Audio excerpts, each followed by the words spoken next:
The end of phase 2, ladies and gents. My oh my, have we come so far.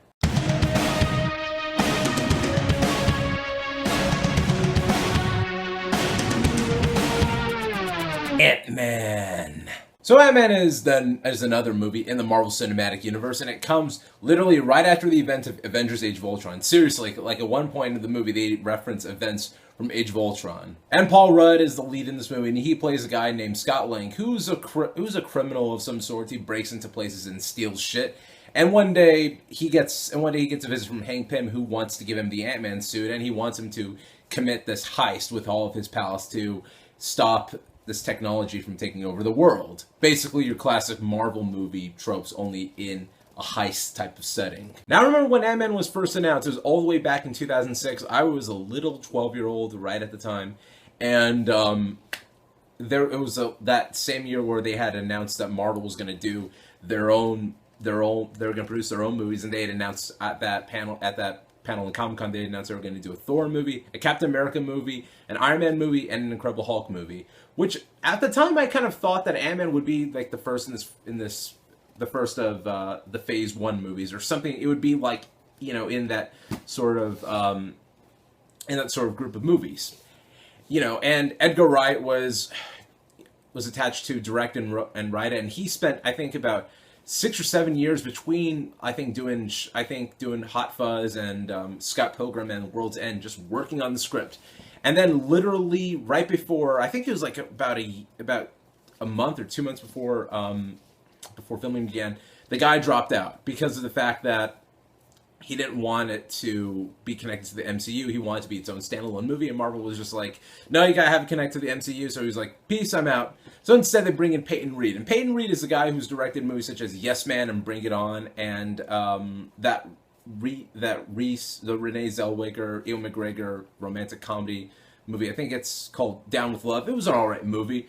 But Peyton Reed has directed some good movies, some good comedies. And I kind of thought to myself, okay, Edgar Wright is a guy that's known for comedies and action comedies, and Peyton Reed is a dude that's known for comedies. So in either case, this Ant-Man movie is going to be a comedy of some sorts. And then Adam McKay, who wrote Anchorman and other guys, steps in to co-write the movie. And he's done comedies and he's done action comedies. So I was like, okay, this movie's going to have a strong emphasis on its comedy and strong emphasis on its action and on all the high stuff. And does it?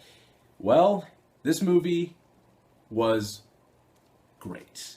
I enjoy the living shit out of Ant-Man. And to all the people who are refusing to see Ant-Man just because of the fact that Edgar Wright dropped out of it, all I can say is you guys are acting like complete morons, because just because Edgar Wright dropped out of it, it just, there's sometimes where some directors aren't just right for a certain project, and Edgar Wright is one of them. And even though Edgar Wright is one of my favorite directors, and I'm curious to see how his Ant-Man could have been, I'm glad that Peyton Reed was the guy who stepped in and directed this movie. First of all the performances aside are excellent in this movie. I mean, Paul Rudd as Scott Lang, aka Ant-Man, he was great. You can just tell, like, Paul Rudd acted his ass off in this movie. He really wanted to make the best of his performance, and it totally shows. I totally bought him as Ant-Man. It's one of those times where I remember when he was cast, I was like, oh, cool, Paul Rudd is a superhero.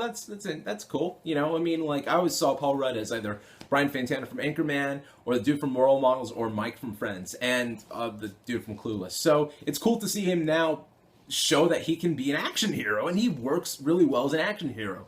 Michael Douglas was just awesome as Hank Pym. I loved him as Hank Pym. And Evangeline Lilly, she was great as Hope Van Dyne, and the rest of the team in the movie, like T.I. especially. T.I. is hilarious. Michael Pena steals the show in this movie, and it was kind of like, the best way I can describe it, it's kind of like the Italian Job or Ocean's 11 in a Marvel setting. Not as great as those movies, but it had that type of feel to it. And also the effects look great too. Like whenever you see Ant-Man shrink, it looks fucking awesome. I've seen a bunch of movies and a bunch of shows where a character like shrinks down to size, and I gotta say, I've never seen people shrinking down to size like this. It looked awesome, and I felt really exhilarated. And there are a lot of Marvel Easter eggs. That's what's great about the MCU movies. Like, they have all these Easter eggs, not just to past movies, but future movies, and some characters that you are that you are due to see in future movies. One of them may or may not be Spider-Man reference. I won't say,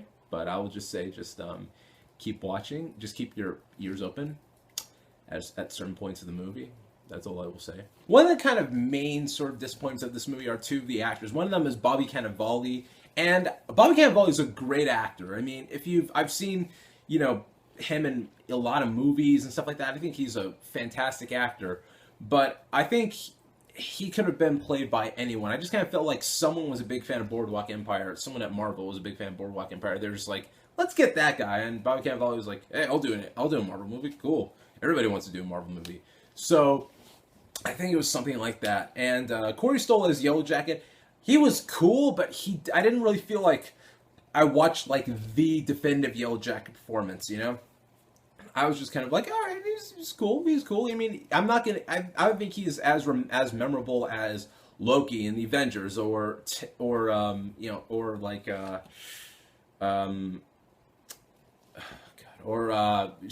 as Ultron or anything like that. He wasn't like that good of a bad guy. I was like, all right, he's cool. He's cool. I guess he worked for the movie, I guess. Overall, Ant-Man is a fun time at the movies. You're gonna laugh really hard again, be exhilarated by this movie. If Age of Ultron is like the big steak that you get, then Ant-Man is like the ice cream that you get after having your big dinner. You know what I mean? So that being said, I'm going to give Ant-Man an 8.5 out of 10. I enjoyed the hell out of it. And I gotta ask, how would you rank the Phase 2 Marvel movies now that we're done with it? For me, it would be Winter Soldier at the top, Guardians of the Galaxy at the second, Age of Ultron at the third, fourth it would be Thor: The Dark World, 5 it would be Ant-Man, and 6 it would be Iron Man 3. So that's all I got to say about Ant-Man. So yeah, that's it.